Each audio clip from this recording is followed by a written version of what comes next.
जय श्री गणेश दोस्तों। हमारी आज की कहानी है ताना। कहानी अच्छी लगे तो प्लीज चैनल को सब्सक्राइब कर लीजिएगा। अब शुरू करते हैं कहानी। बीते हुए कल की कड़वी बातें जब भी याद आती है, निधि के मन को कड़वाहट से भर जाती है। एक एक घटना आंखों के सामने चलचित्र की भांति घूमने लगती है। जब 10 साल पहले वह वर्मा परिवार की बहू बनकर आई थी और उस दिन से उसके साथ जो कुछ भी हुआ था उसे निधि चाहकर भी नहीं भुला पाती। निधि बहू कहाँ खो गई? जल्दी से आरती की थाली लेकर आओ। देवर देवरानी को कब तक दरवाजे पर खड़ा रखोगी? बुआ जी की आवाज सुन निधि भागकर पूजा घर से आरती की थाली ले आई और सासू माँ के हाथ में थमा दिया। छोटी बहू महक की आरती उतारते हुए सास का चेहरा खिला हुआ देख निधि को वो घड़ी याद आ गई।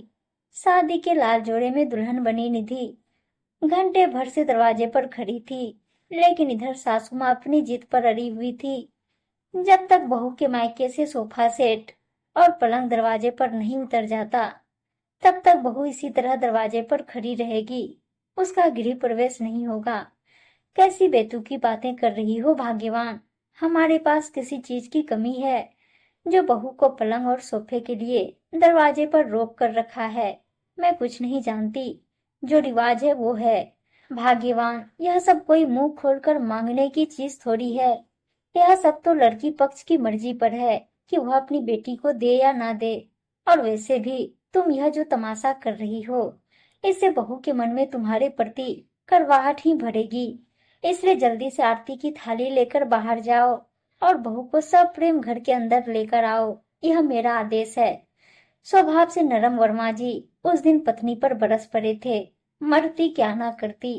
सास को मजबूर होकर निधि को घर के अंदर लाना ही पड़ा। सोफे और पलंग की बात को लेकर निधि को अक्सर ताने सुनने पड़ते। सास कभी भी सीधे मुंह बात नहीं करती। पति भी अपनी माँ का पक्ष लेते हुए कहते कि खाली हाथ बेटी को विदा कर ससुर जी ने मुझे तो ठग लिया।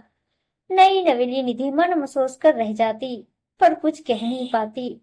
धीरे धीरे निधि दो बच्चों की माँ बन गई, पर अभी भी गाहें बगाहें सोफे और पलंग की बात को लेकर सुनाने का सिलसिला जारी था। ससुराल में पलंग छोटा होने के कारण निधि और बच्चों को नीचे फर्श पर सोना पड़ता था। तब भी पति अपनी कमाई को दोष न देकर ससुर जी को ही दोषी ठहराते। दिन बीतते गए और देवर की शादी भी तय हो गई। आज देवर देवरानी का गृह प्रवेश है। सास बहुत खुश है क्योंकि छोटी बहू के मायके से ढेरों सामान आया है। फ्रिज से लेकर नक्काशीदार सोफा सेट, महाराजा पलंग के अलावा और भी कई कीमती सामान देख सभी की आंखें आश्चर्य से फटी जा रही है। लेकिन ये क्या, छोटी बहू के मायके से आए सारे कीमती सामान तो छोटी बहू के कमरे में रखे जा रहे और रखवाने वाले स्वयं निधि के देवर हैं। देवर के अनुसार जब सामान उसकी पत्नी के मायके का, तो इस्तेमाल भी तो वही करेगी ना।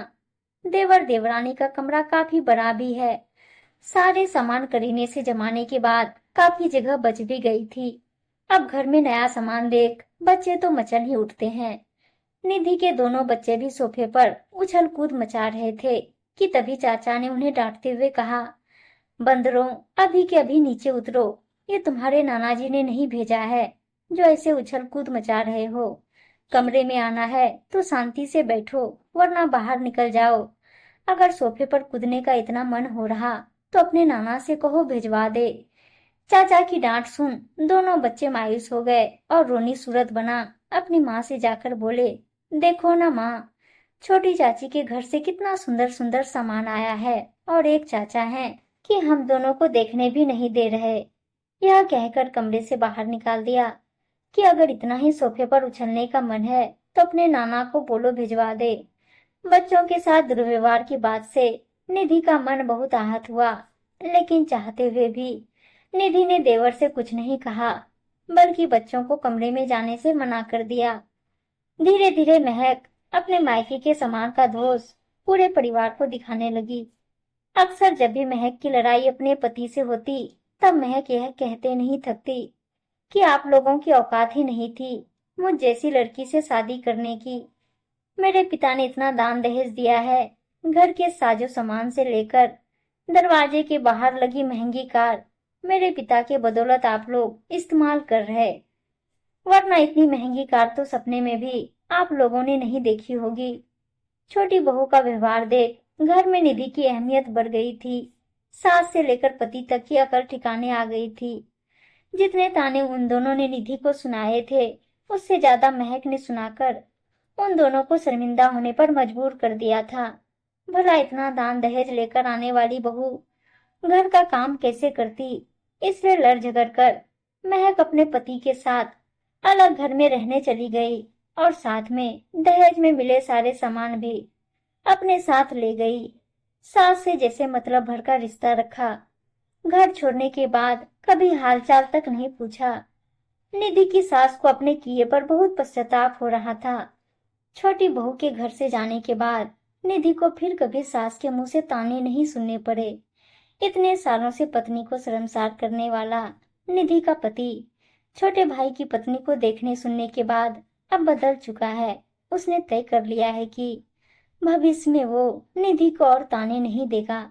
उम्मीद है दोस्तों कहानी अच्छी लगी होगी, और अच्छी अच्छी कहानियां सुनने के लिए चैनल को सब्सक्राइब और वीडियो को लाइक शेयर जरूर कर दीजिएगा। धन्यवाद दोस्तों।